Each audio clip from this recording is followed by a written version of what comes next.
हमारे पुराणों में अनेक प्रसिद्ध कथाएं हैं जो मनुष्य को जीवन की सही राह दिखाने में मदद करती है। आज ऐसी ही एक संपूर्ण कथा आपको सुनाने जा रही हूँ, जिसे गर्भ में संतान सुनकर अनेक शिक्षाओं के साथ प्रसन्नता तो पाएंगे ही, साथ ही माताएं समझ पाएगी कि गर्भकाल की शिक्षा का कितना अधिक महत्व होता है। आइए प्रारंभ करते हैं। जब भगवान वाराह ने पृथ्वी को समुद्र से बाहर निकाल हिरण्याक्ष को मारकर पृथ्वी को आतंक से मुक्त किया था, तब उसका भाई हिरण्यकश्यप बहुत गुस्सा हुआ। उसने तय किया कि वह अपने भाई का प्रतिशोध अवश्य लेगा। उसने खुद को अजय और अमर बनाने के लिए हिमालय पर जाकर घोर तपस्या प्रारंभ की। उसे कठिन तप करता देख देवराज इंद्र भी घबराने लगे। उन्होंने दैत्यों की राजधानी पर हमला कर दिया। जब जाना हिरण्यकश्यप की पत्नी गर्भवती है तो उसे भी बंदी बना लिया। सोचा राक्षस का पुत्र राक्षस बनेगा और आगे चलकर हमारे लिए मुश्किलें उत्पन्न करेगा। हिरण्यकश्यप वहाँ था नहीं, इसलिए दैत्य हार कर भागने लगे। देवताओं ने दैत्यों की राजधानी लूट ली। इंद्र ने हिरण्यकश्यप की पत्नी कयाधु को बंदी बना लिया और स्वर्ग ले जाने लगा। पर तभी रास्ते में देवर्षि नारद मिले। उन्होंने इंद्र से कहा, तुम दैत्यराज की पतिव्रता पत्नी को मत ले जाओ, यह महापाप है। इस पर इंद्र ने अपना उद्देश्य बताया कि जन्म के बाद वह संतान का वध करेगा, फिर देवी कयाधु को भी छोड़ देगा। तब नारद जी ने समझाया, गर्भ में संतान के संस्कार बदले जा सकते हैं। यह संतान भगवान श्री विष्णु की परम भक्त बनेगी, बस तुम कयाधु पुत्री को मुझे सौंप दो। इंद्र ने देवर्षि की बात मान ली और अब कयाधु देवराज के बंधन से मुक्त हो गई। वे देवर्षि के आश्रम में रहने लगी। जब तक उसके पति तपस्या से वापस नहीं लौट आते, उसके लिए और कोई सुरक्षित जगह थी भी नहीं। देवर्षि उसे अपनी पुत्री की तरह मानते, गर्भस्थ संतान को भगवत भक्ति का उपदेश देते। गर्भ में प्रहलाद भी उन उपदेशों को सुन बड़ा ही आनंदित होता। कुछ वर्षों बाद जब हिरण्यकश्यप वरदान प्राप्त कर लौटा, उसने सभी देवताओं को जीत लिया, सभी लोकपालों को हराकर उनकी सारी संपदा छीन ली। भगवान से उसे विरोध था, इसलिए ऋषियों को परेशान करता, यज्ञ रोक दिए, धर्म के खिलाफ खड़ा हो गया। सब तरफ सिर्फ उसे ही भगवान के समान पूजने की आज्ञा थी। इधर पुत्र प्रहलाद और पत्नी भी अब उसके पास लौट आए थे। प्रहलाद की शिक्षा के लिए उसने अपने गुरु शुक्राचार्य के पास उसे भेजा, पर तब शुक्राचार्य जी तपस्या में व्यस्त थे, इसलिए गुरु के पुत्र षंड और अमर्क उसे शिक्षा देने लगे। एक दिन प्रहलाद वापस घर आए। माँ ने खूबसूरत वस्त्रों से सजाया, पिता ने गोद में बिठाया, फिर उससे पूछा कि तुमने अभी तक क्या सीखा है। तब प्रहलाद उत्तर देते हैं, पिताजी, सभी लोग संसार में मोहित रहकर उद्विग्न रहते हैं। मेरा मानना है कि हमें अंतःकरण में श्री हरि की शरण लेनी चाहिए। हिरण्यकश्यप जोर से हंस पड़ा। उसे लगा कोई दुश्मन उनके पुत्र प्रहलाद को यह अज्ञान सिखा रहा है। उन्होंने अपने गुरु के पुत्रों से कहा, तुम्हें प्रहलाद को सुधारना होगा, उसे दैत्य कुल के उचित आदर्श, धर्म और काम की शिक्षा दो। गुरु के पुत्र ने प्रहलाद को अपने पास बुलाया और पूछा, तुमने यह अज्ञान कहाँ से सीखा?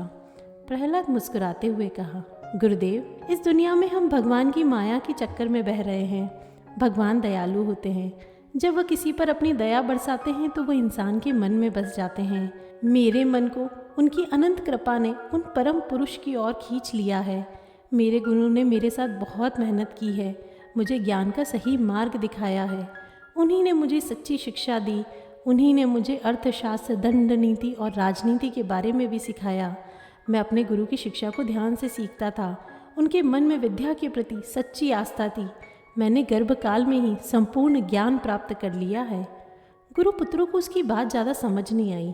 तब हिरण्यकश्यप ने भी अपने पुत्र को गोद में बिठाकर पूछा, बताओ बेटा, सबसे अच्छा ज्ञान क्या है? प्रहलाद ने कहा, मेरे अनुसार सर्वोत्तम ज्ञान वही है जो भगवान के गुणों और आचरणों को सुनने की प्रेरणा देता हो। उनकी लीलाओं और नामों का भजन, उनके श्री चरणों की सेवा, उनकी पूजा, उनकी स्तुति, उनके सामने दास बनना, उनसे दोस्ती करना, उनके प्रति अपनी आत्मा को समर्पित करने का भाव जगाता हो। मेरे अनुसार इसी का अनुसरण कर हम जीवन में सबसे उत्तम फल प्राप्त कर सकते हैं। हिरण्यकश्यप अब बहुत क्रोधित हो गया। उन्होंने प्रहलाद को बुरी तरह डांटा और उसे ज़मीन पर पटक दिया। उनकी गुरुकुल के छात्रों ने बताया कि हमने उसे गलत नहीं सिखाया है।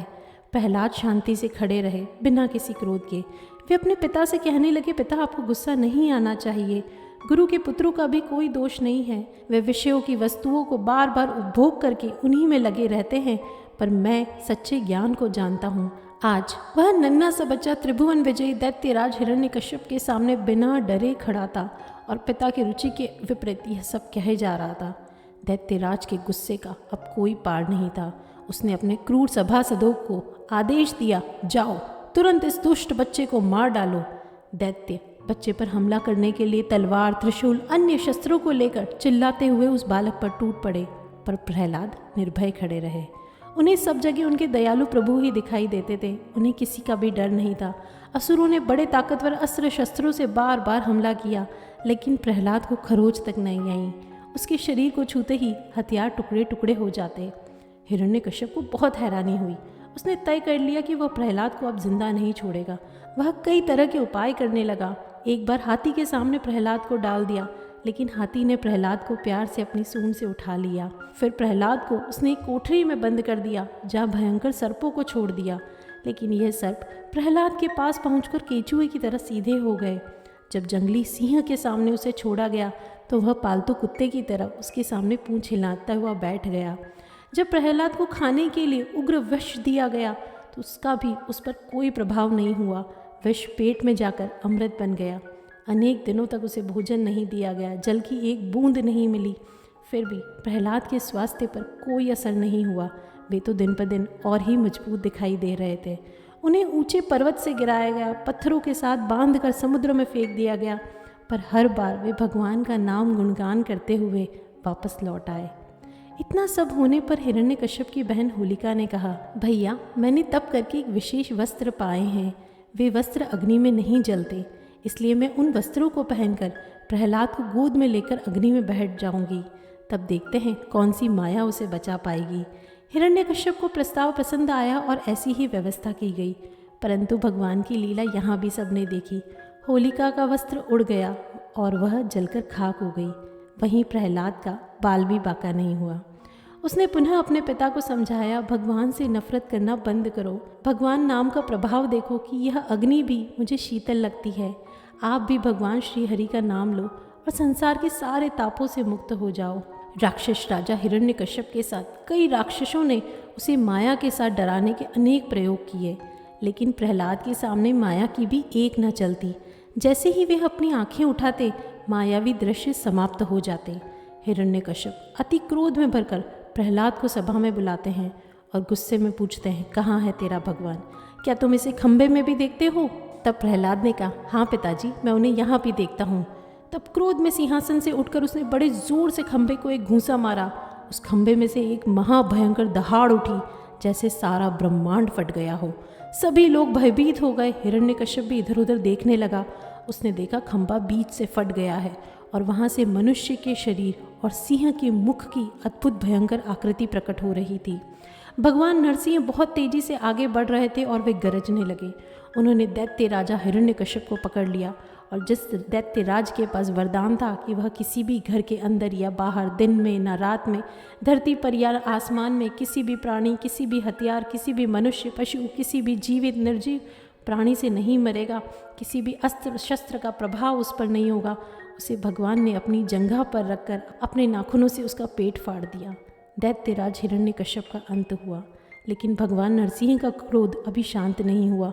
वे बार बार गरज रहे थे। इसके बाद ब्रह्मा, शंकर और अन्य देवता उनकी स्तुति करने लगे। माँ लक्ष्मी भी भगवान के विकराल क्रोधित रूप को देखकर बहुत डर गई।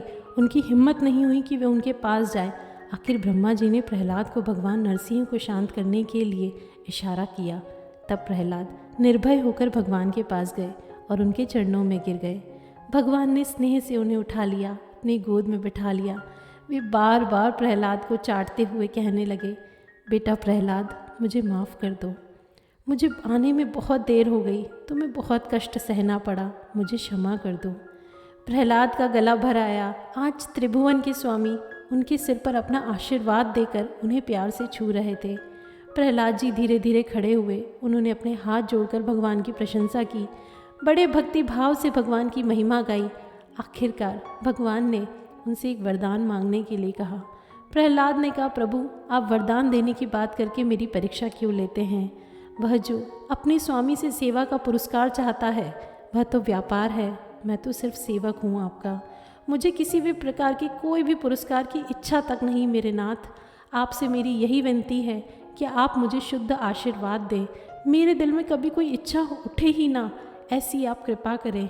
तब भी भगवान के अनेक बार आग्रह पर प्रहलाद ने कहा, प्रभु मेरे पिता आपकी भक्ति नहीं करते थे, वे आपकी निंदा करते थे, उन्हें आप इस पाप से मुक्त कर दीजिए। तब भगवान ने कहा, प्रहलाद जिस परिवार में मेरा भक्त होता है वह पूरे परिवार को पवित्र बना देता है, उनकी 21 पीढ़ियां मुक्त हो जाती है। मेरे भक्त का जन्म होने वाले स्थान को धन्य माना जाता है, वह स्थान पृथ्वी पर तीर्थ की तरह पूजा जाता है। इस प्रकार प्रहलाद भगवान के आशीर्वाद से कृतार्थ हुए। वास्तव में भगवान के अनन्य भक्तों में प्रहलाद का नाम सर्वोपरि माना जाता है। बाल्यकाल भक्ति में भी ध्रुव से ऊपर माना जाता है, क्योंकि ध्रुव की इच्छा थी कि वे भगवान की गोद में पाएं, पर प्रहलाद की कभी कोई इच्छा नहीं थी। मेरे बच्चे, आशा है यह कथा तुम में भी भगवान के प्रति सच्ची आस्था और भक्ति के गुण को बढ़ाएगी। तुम अपने जीवन को एक उद्देश्यपूर्ण और सार्थक रूप से जी पाओगे। यही तुम्हारी माँ की मंगल कामना है। चलो अब तुम आराम करो, आज के लिए इतना ही। ओम शांति शांति शांति।